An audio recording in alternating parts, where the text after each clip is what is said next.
न मेरा है न तेरा है ये हिंदुस्तान सबका है। नहीं समझी गई ये बात तो नुकसान सबका है।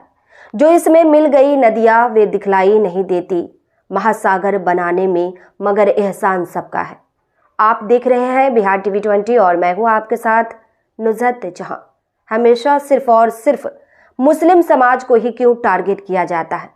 कभी लव जिहाद, कभी गौकशी, कभी मंदिर मस्जिद, अब तो वोट जिहाद निकल पड़ा है। सवाल उठता है कि अगर मुस्लिम समाज वोट नहीं देते तो फिर उनका वोट जाता कहाँ है? मुजफ्फरपुर के लंगट सिंह कॉलेज में जदयू कार्यकर्ता सम्मेलन को संबोधित करते हुए मुस्लिम समुदाय पर विवादित बयान देकर ललन सिंह ने बिहार की सियासत में हलचल पैदा कर दी है। इस साल लोकसभा चुनाव के ठीक बाद जदयू सांसद सीतामढ़ी देवेश चंद्र ठाकुर ने कहा था कि वह अल्पसंख्यक का कोई काम नहीं करेंगे। यह इसलिए कि उन्होंने वोट नहीं दिया। हम उनका काम नहीं करेंगे, आएंगे चाय नाश्ता करेंगे, लेकिन उनका काम नहीं करेंगे। और ये बात बहुत मजबूती से कह रहे थे। एक बार फिर मुस्लिम वोट का जिन बाहर निकल आया है। इस बार तो हद हो गई। केंद्रीय मंत्री और जदयू पार्टी के पूर्व राष्ट्रीय अध्यक्ष राजीव रंजन उर्फ ललन सिंह ने भी वही बात दोहराई जो बात देवेश चंद्र ठाकुर ने कही थी। लंगट सिंह कॉलेज मैदान में पार्टी कार्यकर्ताओं को संबोधित करते हुए केंद्रीय मंत्री ललन सिंह ने कहा, किसी गलत फहमी या मुगालते में नहीं रहे। अल्पसंख्यक समुदाय के लोग नीतीश कुमार को वोट नहीं करते। ललन सिंह ने कहा कि अल्पसंख्यक समाज के नेता अभी भाषण दे रहे थे। वर्षों पहले अल्पसंख्यक समाज के लोगों की क्या स्थिति थी? मुख्यमंत्री नीतीश कुमार के सत्ता में आने के बाद से मुस्लिम समाज का सुधार हुआ है, लेकिन आज भी अल्पसंख्यक समाज के लोग नीतीश कुमार को वोट नहीं देते हैं। इस गलत फहमी में नहीं रहिएगा कि अब देते हैं, पहले भी नहीं देते थे।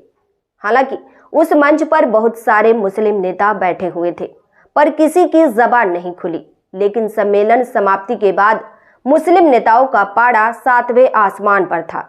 बिहार उपचुनाव के रिजल्ट में चारों सीट एनडीए गठबंधन के खाते में गई, जिसमें 2 सीट भाजपा को, एक सीट हम और जदयू को मिली। खासकर बेलागंज यहां जदयू जीती और रामगढ़ यहां भाजपा जीती। इन क्षेत्रों में माई समीकरण बदल गया। राजद का किला बिल्कुल ध्वस्त हो गया। केंद्रीय मंत्री ललन सिंह ने मुजफ्फरपुर के लंगट सिंह मैदान में पूर्व केंद्रीय मंत्री आरसीपी के नक्शे कदम पर चल पड़े हैं। जिस तरह आरसीपी सिंह की वजह से जदयू को नुकसान उठाना पड़ा था, अब ललन सिंह की वजह से जदयू को आने वाले विधानसभा चुनाव में काफी नुकसान का सामना करना पड़ सकता है। भाजपा भी यही चाहती है कि बिहार में जदयू कमजोर ही रहे। पहले समझे बेलागंज और रामगढ़ के चुनाव के नतीजों को। इन दोनों क्षेत्रों में विरासत की राजनीति वहां की जनता ने ध्वस्त कर दिया है। बेलागंज जहां 3 दशकों से भी ज्यादा कब्जा राजद नेता सुरेंद्र यादव का दबदबा था, लेकिन विरासत नहीं बचा पाए। बेलागंज में एक तरह से राजद नेता सुरेंद्र यादव की विरासत बन चुकी थी। बेलागंज से लगातार 7 बार जीतकर सुरेंद्र यादव ने रिकॉर्ड कायम कर चुके थे। सुरेंद्र यादव जब 2024 में जहानाबाद से सांसद बने तो बेलागंज में अपनी विरासत को आगे बढ़ाते हुए अपने बेटे विश्वनाथ यादव को आगे कर दिया, लेकिन वहां के मुस्लिम समाज ने नकार दिया और सुरेंद्र यादव के बेटे और राजद उम्मीदवार विश्वनाथ यादव की करारी हार हुई। जदयू की उम्मीदवार मनोरमा देवी चुनाव जीत गई। जदयू उम्मीदवार मनोरमा देवी को 73,334 वोट मिले और वहीं राजद के उम्मीदवार विश्वनाथ यादव को 51,943 वोट से संतोष करना पड़ा। वहीं रामगढ़ विधानसभा सीट पर भी विरासत की राजनीति हावी हो चुकी थी। यहां विरासत की राजनीति की नींव वर्तमान राजद के प्रदेश अध्यक्ष जगदानंद सिंह ने रखी। 1985 में जगदानंद सिंह ने पहली बार जीतकर विधानसभा पहुंचे। फिर यह जीत 1985 के विधानसभा चुनाव में जो मिली वह 1990, 1995, 2000 और 2005 तक कामयाब रही।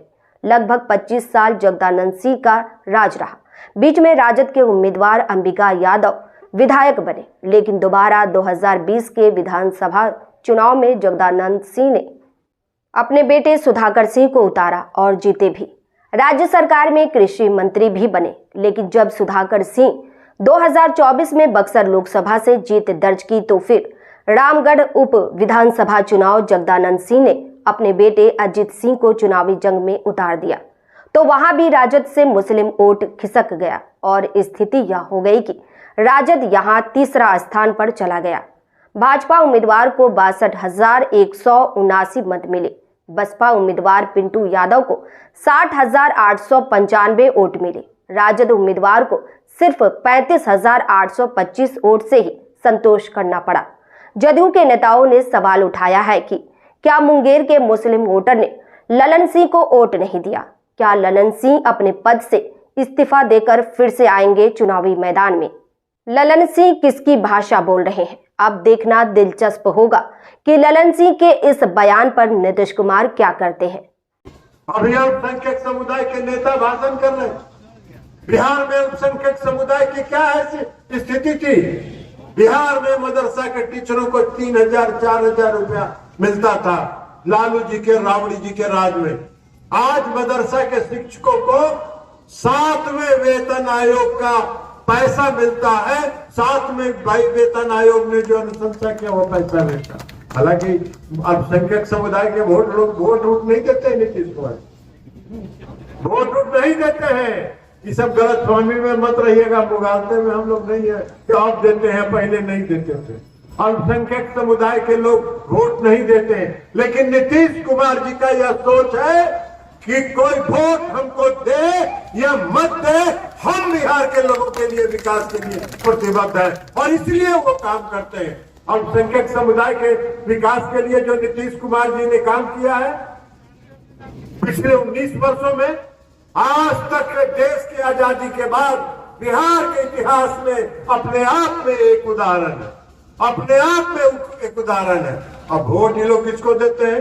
वोट उसको देते हैं जो एक छेदाम का काम अल्पसंख्यक समुदाय के लोगों के लिए नहीं किया, उसको वोट देते हैं।